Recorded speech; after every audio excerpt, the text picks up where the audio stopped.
Hello, welcome to the 27th day of December, 2021. My name is Kurt, and this is the Good Life Meditation. This is something that I do every day to remind myself of my objectives and principles, to remember yesterday, and to forecast the coming day, so that I can be in better shape to do well through the day. It's interesting how these objectives and principles, once they become deeply part and parcel of my way of thinking, I don't have to think about them explicitly through the day. Their actions and guidance are more just part of my reaction. That's the goal, is to make this, to instantiate these ideas into my, into the fabric of who I am, so that I can simply live this way. These ideas are described, excuse me, are listed, this dry desert air, it gets me every morning. They're listed and described in my book, Going Alone, and the sequel, The Good Life. The book is available on Amazon and on my website, goingalone.org. So let's do it. Let's talk about yesterday. It was a good day yesterday, a very good day, in fact. Other than the fact that the night before I had overdone it hiking. There was a big rainstorm coming, and I made the mistake of letting myself run down the mountain, which really sent my leg joints for a loop the next day, which was yesterday. So I was in a lot of pain yesterday. Even the painkiller didn't even take care of it. Just, aches and pains of joints getting old and not taking the best care of my body that I should. But other than that, I had a really nice day. Spent the day largely with Yumiko, my wife. In the afternoon, she went off to do some shopping, and I took the dogs for a really long walk, which was fun. Didn't get much reading done, but I did watch the finale of season 7 of Alone, and watched Roland's victory. It was a good series. This is part of my effort to enjoy life more after adding the new principle of fun. So I really did enjoy that. Watched it on our new big TV downstairs, which was fun too. I'd say yesterday was a good day, a well-lived day. Let's do it. My objectives are 7. These are to be always ready to die, to have all my affairs in order, to make good and effective use of time, to not take the days for granted, but to leverage them well towards good living, but also to have fun in the process, which sometimes doesn't look like work. To develop and maintain good and sound life principles, sound being principles that can withstand reason, the scrutiny of reason. That's exactly this 7 and 13 I'm doing now. These are the result of that. When I first started, I had 5 total for everything. I have 37. Next is the cultivation of good emotional reactions. Then the performance of good actions. And then the recognition of true limits and true opportunity. Just seeing and identifying and recognizing what is and what is outside my control. What is and what is not within my control. Then one thing slowly. Just to do one thing at a time, and to do that thing slowly and deliberately. Now the 30 principles. The first is the principle of war. To be always at war with everything that I believe or propose to be true, and everything that I hear others propose as such. The next is reason, the tool that I use to prosecute that war, and the sub-principles of honesty, objectivity, and doubt. 3. The Homunculus, the substitute for a soul. Since there is no soul or afterlife in my worldview, I give name to the consciousness that resides within me. I call it a homunculus, like a little man who lives inside me, but I recognize is nothing more than an emergent quality of my biology. It has no demonstrated means or chance isn't the right word, means of escaping death, of continuing past my death, that it will die just as surely as my big toe will die. Maybe quicker even than the big toe, because the homunculus is snuffed out, or at least goes still and quiet the moment, is that true? The moment we go unconscious? I don't think so, because the brain still fires for a while. I guess it would be until we're brain dead. Yeah, once we're brain dead, then the homunculus.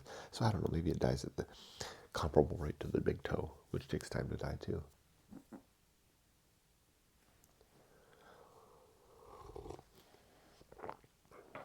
Next is the Anchorhold. The Anchorhold is the place where the homunculus lives. I like to sometimes picture it as like hi boys, a rock sticking out of the sea, where there's waves lashing against the rocks, and the tide comes, rises and falls. Hi boys, the dogs are here. That's where the homunculus is.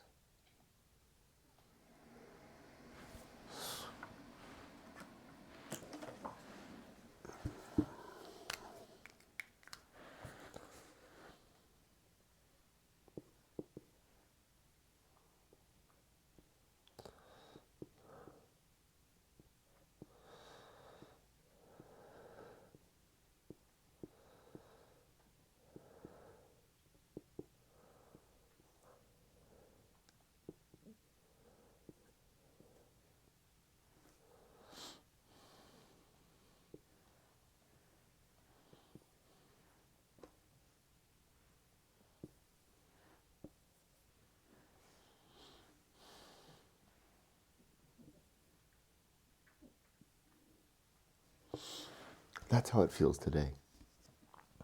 There I am, seated on the rock, and I'm kind of just sitting on the top. The water's pretty low. The sea is utterly tranquil, and then the horizon is far away, far away. That's how it feels today, kind of just like a position today. So that's my homunculus upon my Anchorhold. Why is it such a tranquil day? Well, I've got a challenging day ahead of me. I'll explain why in just a minute. After the Anchorhold comes the home of good and evil. The idea that right and wrong are subjective opinions that we hold in our head.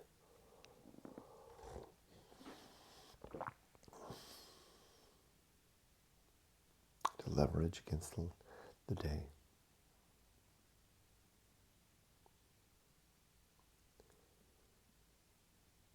Subjective for a lot of reasons. They only last as long as we do. They're subject to our opinion, and time has a way of weathering them. The next principle is the principle of purpose. In this good life worldview, there are 3 purpose. The first is, I call it biology with a capital B, the suggestion that our lives are best lived when we choose to become men and women of family, to have kids. If not for no other reason than the simple fact that nature rewards us for that effort by strong inner peace and satisfaction of having done the right thing in making copies of ourselves. Nature seems to reward us for that. Not that nature consciously does that. It's just built into our genetic code, I think, or maybe our epigenetics, part of our consciousness. It just feels right. After that comes the other purpose is to be a virtuous person, to live a virtuous life in the pursuit of the well-being of others, particularly those who can suffer pain, and then have a mission in life. And my mission was to live my great life adventure, to record what I discovered of it, and now to share it. So I'm almost done with it, right? Because I've lived it, I've recorded it, and now I'm sharing it. And every day when I finish this, when I click the send button to send this off to the internet, I will have fulfilled that mission for that day.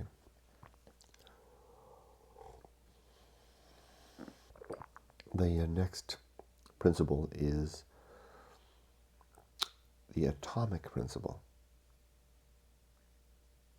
The idea that we are atoms and molecules and compounds, and after we're dead, that's what we are reduced back to. Even before that, we fall to pieces. Just a reminder that we're mortal and just made of this stuff of life, this frozen energy, animated with energy. Next is the principle of nature. Everything has some particular nature, and it's good to remember and recognize that. For example, it's the nature of the holidays to be kind of slow at work, at least where I work. But it's also the nature of me to not be comfortable with slow at work or any place. I have to reconcile that.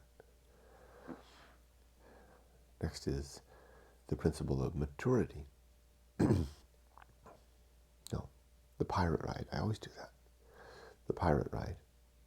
The hypothesis that free will is an illusion, that we can make any choice that we want, but we could never have made any choice other than the one that we did, or the ones that we did. A strange proposition, and one that I can't demonstrate, but I hold as a tentative truth, an operational fact. Operational assumption. It's a better way to put it.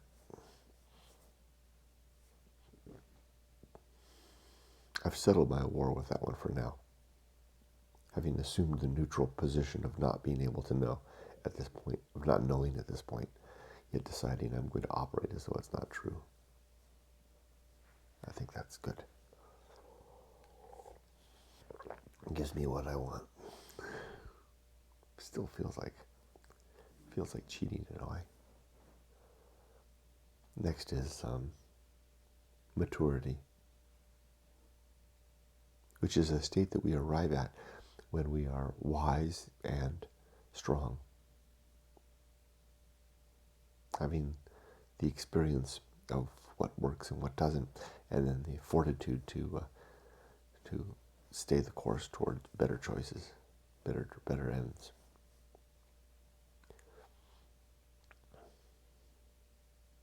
Next comes the social principle.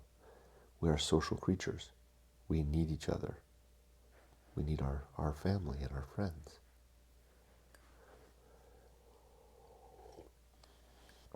This kind of keys into that first purpose, which is to, the biology purpose. We need that. Even those of us who try to go alone, we still need that to live the best life we can, or a better life. Better than going alone, which is not the point of my book. Going alone is the challenge that is resolved through the effort of the good life. Going alone is the condition we face and then address. Next is these public speaking. The idea that we should use few words, deliberate words, carefully chosen words, and social words, and words that, if they are overheard by those to whom they are reflective, why am I talking that way? And to not gossip, so that if those that we are talking about, to try not to talk about people when they're not around, but if we do talk about them, to talk about them in a way that we would not be embarrassed if they overheard what we were saying. That's simple. That's the principle of public speaking. Next is the principle of temperance, to control our consumption of all things, including life itself. It's not what I meant to say, but that's what came out. Interesting. Controlling our consumption of life. Moderated, regulated.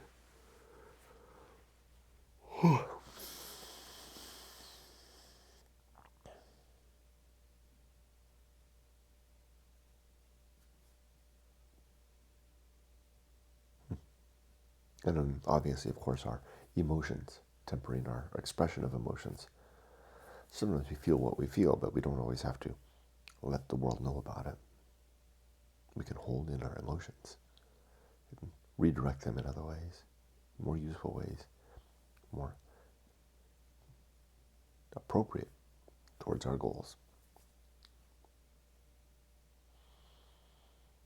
After temperance comes the principle of the horror show, which is nothing more than an acknowledgement and a nod to the fact that life is chock full of truly horrible events and things and actions that we can shelter ourselves from, but are there nonetheless. And the next principle deals with that which is called that which must be borne. These are the recognition of the things that we have to carry in our own lives that may be difficult, may be bad, or even horrific, but we need to deal with them nonetheless. We have to carry them. And the sub-principle of hand on the tiller, on the rough seas, holding the tiller in the boat, keeping that straight tack into the wind. Straight and forward tack.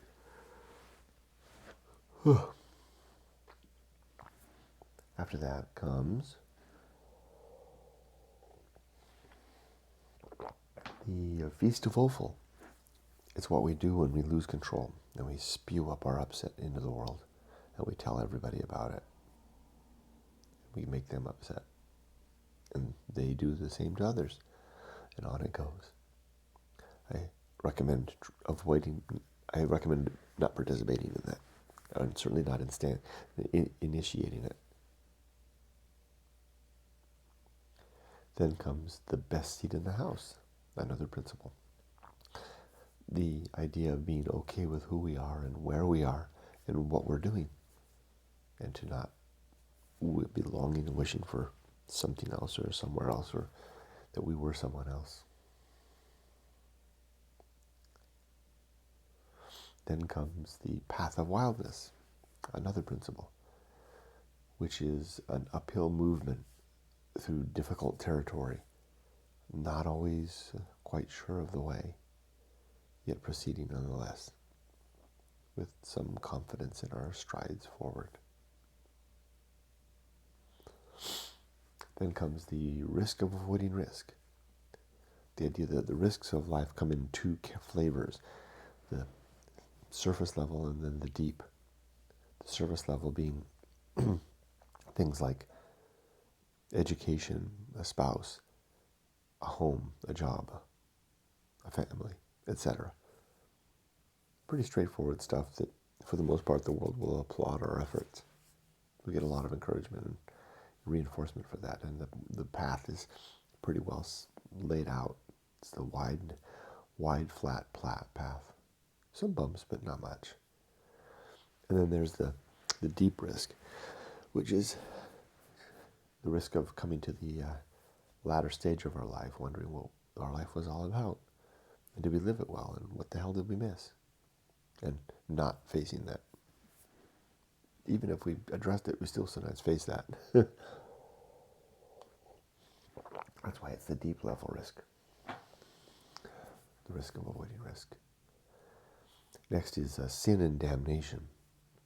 And the sub-principles of credulity, an overeagerness to believe, hope, wishful thinking without action.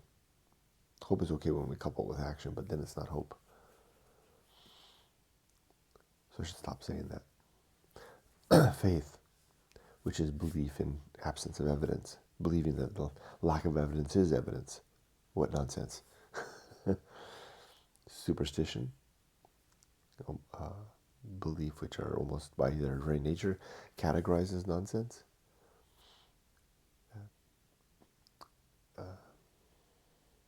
Dogma, belief reinforced by the fact that it's tradition and there's a big book that says so. Authority, belief based on the foundation that someone in a respectable position said so, which of itself is not enough reason, although it can be tempting. The consequence of indulging in any of these is damnation. We live a damned life because we're believing things that may not be founded on good reasons. They may be true, but we don't have a good justification for them. If they're true, then it's just we got lucky in that capacity. We didn't do the hard work. We're not showing our math. Next is the great life adventure. Some experience or experiences that kind of make the identity of who we are, form us into the man or woman that we will be. Kind of become the stories that we tell later in life.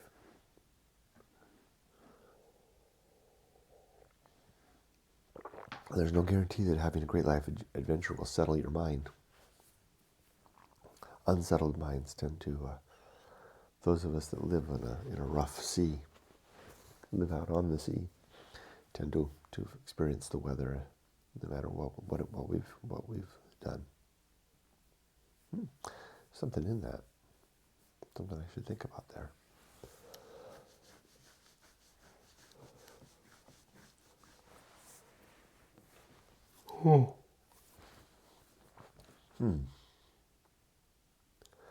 Next is the season of philosophy, the next principle. And that's an idea that we should try to record what we've learned through life in the moments when those inspirations, those ideas come to us. Don't let them pass. Record them. Otherwise they'll be lost for good. Or if not lost for good, when they eventually do come back, if they come back, it'll be different. It won't be the same. Neither will you. And the words will be different. Get one chance at recording inspiration. Maybe that's because we get one chance at inspiration. Probably. That was the season of philosophy. Next comes the bullseye aim. The idea that we constantly strive towards the mark, but we usually miss it by some degree. The uphill climb. The way forward, upward. Stepping one heavy step at a time. Sometimes light, often heavy. Still climbing up and up and up into more rarefied air. Colder, windier. That relates to the earlier idea. If we would just find a warm or sheltered cave early on in the lower levels and just stay there. But then we wouldn't have the view.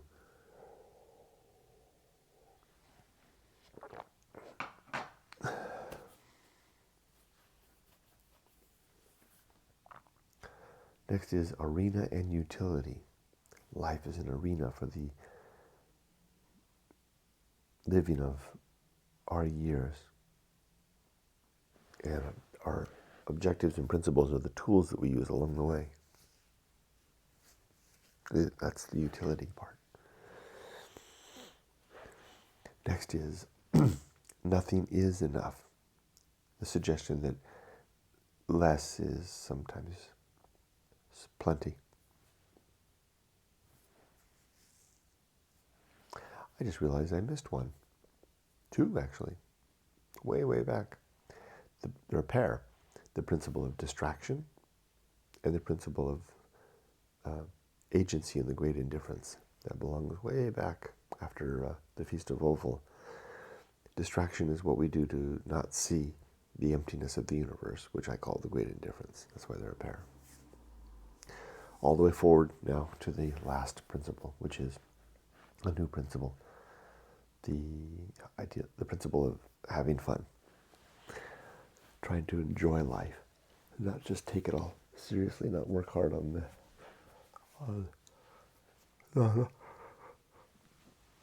we should always have virtue on our mind, but we can also have fun too. And there I did my good life meditation. It was tough today. I'm tired. Well, I'm also anxious isn't the right word. Restless isn't the right word. It's just I'm not ready for the day. Here's why. It's the week before New Year's, between Christmas and New Year's. A lot of my coworkers are out this week. The basic tone and energy at work is mellow. It's days like this that it would be easy just to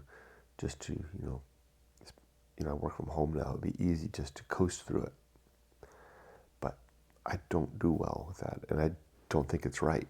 If I'm getting paid to do work, I need to be providing a good return. So I have the plan. I know what I'm going to do today. I'm going to work on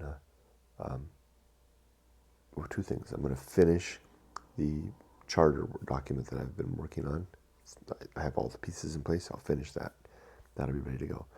And two, I'm going to begin work on a training plan. And I know how to do that too. But I haven't started, so I really got to work on that in earnest. I could literally spend the whole week working on that one thing.